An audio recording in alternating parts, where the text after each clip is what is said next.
മന്തി കഴിക്കാനൊരു വല്ലാത്ത പൂതി തോന്നി, അതും പനിയായിട്ട്. പിന്നെ കടയിലൊന്നും പോയി വാങ്ങാനുള്ള സാഹചര്യവും സന്ദർഭമൊന്നും ഇല്ലാത്തതുകൊണ്ട് നമ്മൾ വീട്ടിലങ്ങ് തയ്യാറാക്കാമെന്ന് വിചാരിച്ചു.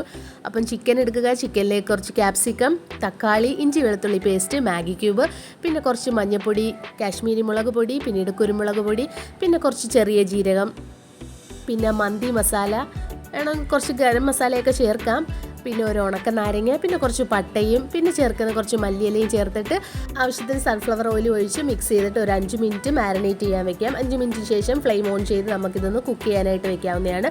ചിക്കൻ മാത്രം പോരല്ലോ, ഇനി അരിയും കൂടെ വേവിക്കേണ്ടേ. അതിന് വേണ്ടിയിട്ട് വെള്ളം അടുപ്പ് വെച്ചിട്ടുണ്ട്. അത് ചൂടായി വരുമ്പോഴേക്കും അതിലേക്ക് സ്പൈസസ് ചേർത്ത് കൊടുക്കുക. എന്നിട്ട് ആവശ്യത്തിന് ഉപ്പും കുറച്ച് എണ്ണയും കൂടെ ഒഴിച്ചു കൊടുക്കുക. എന്നിട്ട് നമ്മൾ ഊറ്റി മാറ്റി വെച്ചിരിക്കുന്ന ബസ്മതി റൈസ് ഇട്ട് നല്ലതുപോലെ ഒന്ന് വേവിച്ചെടുക്കുക. വെന്ത് വരുമ്പോഴേക്കും നമുക്ക് ആ ചിക്കനിലോട്ട് ഇട്ട് കൊടുക്കാം. ചിക്കനൊക്കെ റെഡി ആയിട്ടുണ്ട്.